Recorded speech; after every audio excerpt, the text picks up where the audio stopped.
You know, we all think we have a pretty good handle on what innovation is. It's that big idea, that light bulb moment, right? But what if I told you that's only part of the picture? What if the way we usually think about it is, well, kind of wrong?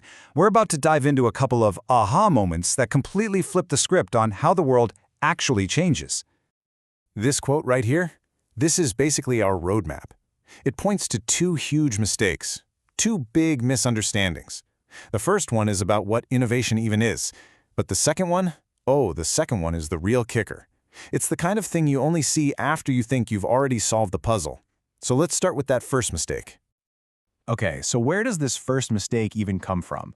Well, for a lot of people, especially if you have a background in basic science, you tend to see innovation through this very specific, very grand lens.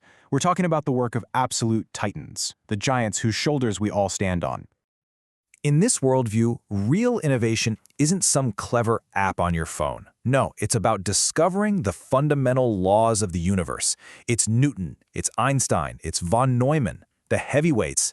The thinking goes that anything less than their kind of world-shattering breakthrough, well, it just doesn't really count. It's a noble idea for sure, but it's also missing the bigger picture.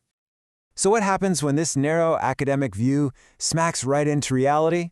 Well, this is where the story takes a really interesting turn. We go from the world of pure science into the super fast-paced, practical world of finance. And it's right here that this old definition of innovation gets its first real test. So just imagine this for a second. You spent years studying the absolute giants of science, and now your job is to check out new companies. And someone shows you a food delivery app. Your first thought is probably, seriously? That's it? I mean, where's the deep scientific breakthrough? It's just a simple piece of software that connects restaurants and customers. How on earth could this be called innovation?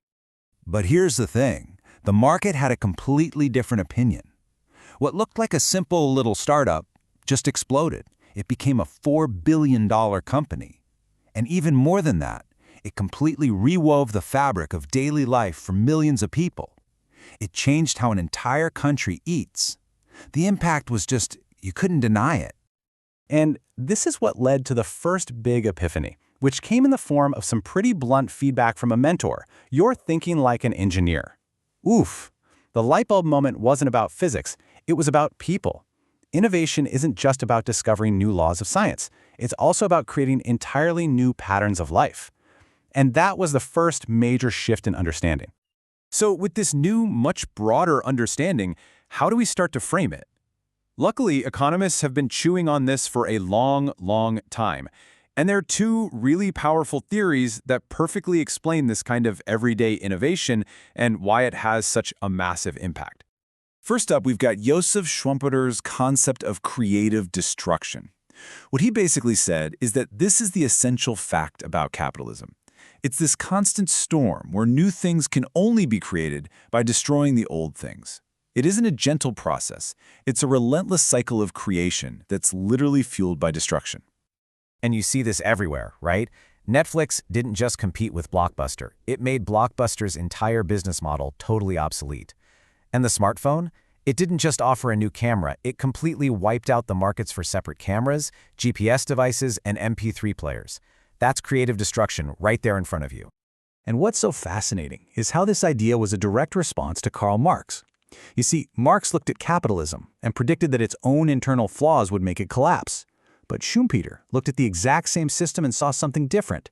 He saw this engine of creative destruction, a feature that actually allowed it to constantly reinvent itself and avoid collapsing. It was like a built-in survival mechanism. Now our second theory, Clayton Christensen's disruptive innovation, explains how all this happens. How does a tiny little startup take down a giant? Well, they don't attack them head on. They start at the bottom of the market, targeting customers the big guys have ignored, usually with something cheaper and simpler. The big players just dismiss them until it's way, way too late. Okay, so the picture's a lot clearer now. Innovation isn't just for the Einsteins of the world. It's also for the entrepreneurs who are changing our daily lives. We've got it all figured out, right? Well, this is where the story takes its final and honestly, its most important turn. This is where that second, deeper mistake comes into play. Because a new thought started to bubble up, All this everyday innovation, the changing of habits, the new business models, was it really the cause of change? Or was it just an effect of something much, much bigger? And with that thought came a pretty humbling realization. Wait a minute, was I wrong all over again? And this brings us to the final and most crucial insight. True, civilization-level change doesn't start with a clever business model. It starts with a fundamental breakthrough in science or engineering. That new technology is so powerful, it literally forces our laws and our institutions to change just to keep up. Only then does it cascade down and change our daily lifestyles. The sum of all these changes, that's what pushes human civilization forward.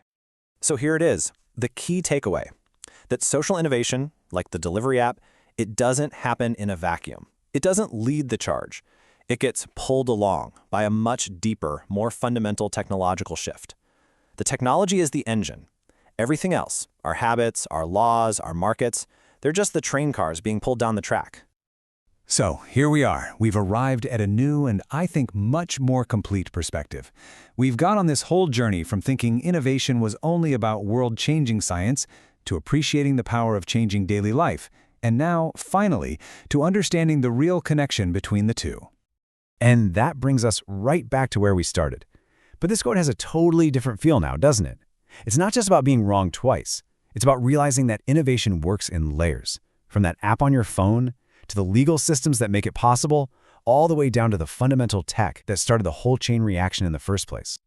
And that leaves us with one final, really important question to think about.